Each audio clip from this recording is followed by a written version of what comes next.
और इस बीच एक बड़ी खबर सामने आ रही है। चर्चा है कि बिहार में एक बड़ा घोटाला हुआ है। 350 करोड़ रुपए के बालू घोटाले को लेकर चर्चा तेज है। आर्थिक अपराध इकाई यानी कि ईओयू की जांच में खनन विभाग के ऑनलाइन सिस्टम से छेड़छाड़ कर अवैध बालू कारोबार किए जाने के संकेत मिलने की जानकारी सामने आ रही है। आरोप है कि ई चालान और ओटीपी सत्यापन व्यवस्था को बाईपास कर नियमों के विपरीत बड़े पैमाने पर बालू उठाव किया गया। जांच में 17 जिलों में फैले नेटवर्क का पता चला है। 100 से अधिक कारोबारी और कई तकनीकी कर्मी जांच के दायरे में हैं। अब तक 62 मामले दर्ज किए गए हैं। इसकी विस्तृत जांच की जा रही है। पूरे मामले पर अधिक जानकारी सहयोगी संजय दे रहे हैं।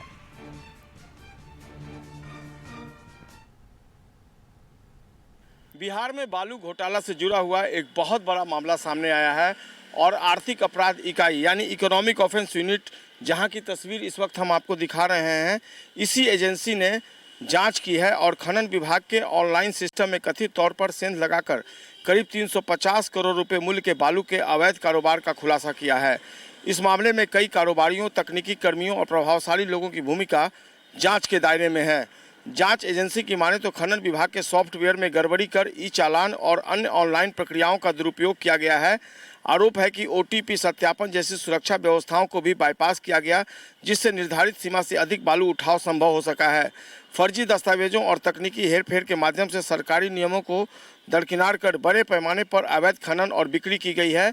आर्थिक अपराध इकाई की इनिशियल इंक्वायरी में 17 जिलों में फैले नेटवर्क के संकेत भी मिले हैं। बताया ये जा रहा है कि इस पूरे मामले में 100 से अधिक कारोबारी और कुछ जो तकनीकी एक्सपर्ट हैं वो जांच के दायरे में हैं।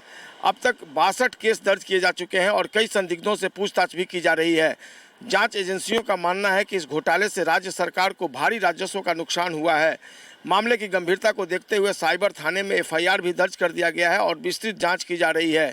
Economic offence unit digital record, transaction detail और सर्वर डेटा की भी जांच कर रही है। सूत्रों की माने तो इस घोटाले के तार कुछ प्रभावशाली और असुखदार लोगों तक पहुंच सकते हैं। जांच आगे बढ़ने के साथ ही कई बड़े नामों के सामने आने की संभावना भी जताई जा रही है।